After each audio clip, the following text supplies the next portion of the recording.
Equilibrium is very, very important, and it is not going away. I did not particularly like equilibrium, but I learned how to do it. You can too. I have faith in you. So, in the first part of the chapter, it talks about fetal hemoglobin, which is a really neat topic. But the moral of the story is, in order for life to actually occur, a species of any sort must maintain and control the disequilibrium with its surroundings. What is the temperature of this room approximately? 68. Somewhere around 70 maybe? What is the temperature of the human body? 98. Is that the same? Are we in equilibrium? No. But, so, the example here, the body has to maintain its temperature of around 98, 98.6, there's a range, in environments where it's not 98 degrees. Who's comfortable when the temperature is 98 degrees? A few of you? Okay, I'm not. All right. So let's cover this concept of dynamic equilibrium. It's just some definitions. So, with the exception of that very last section of chapter 14, all of our reactions have proceeded in one direction. That would be the forward direction, going from reactants to products. We write these reactions with a single arrow that goes from left to right. This is not new.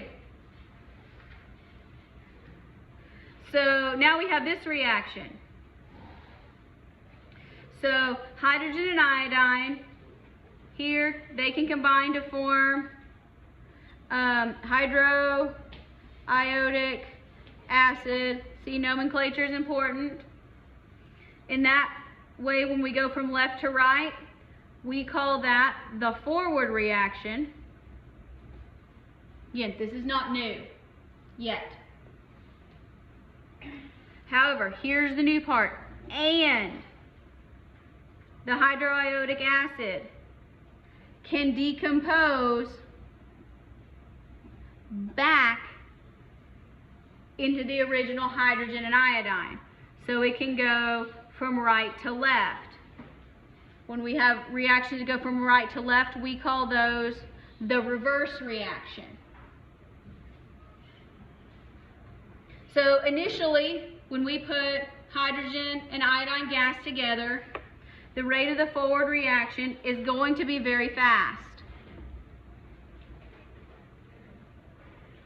But as we have generally seen, as the reaction progresses, the rate of the reaction decreases. Usually because we have fewer reactants.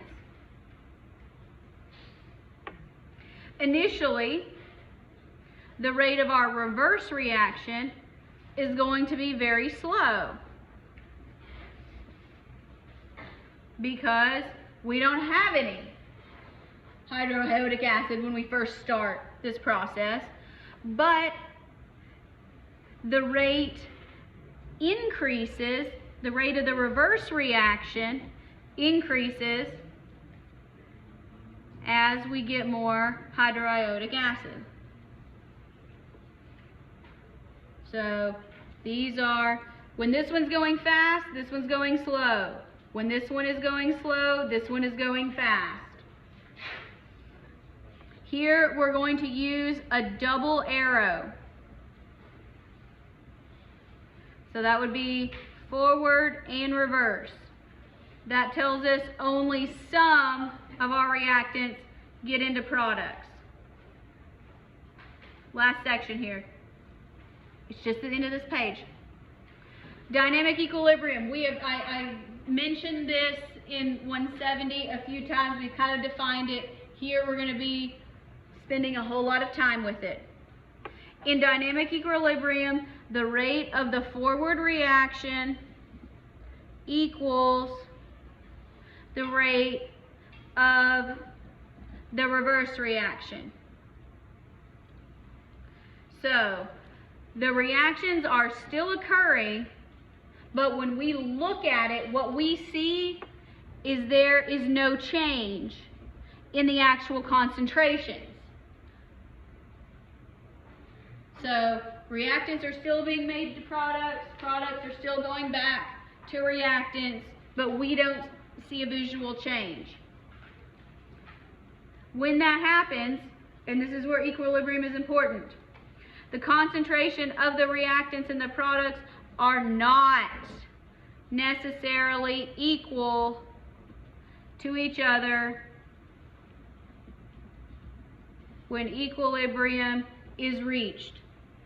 And that is what we will be talking about for the remainder of the chapter.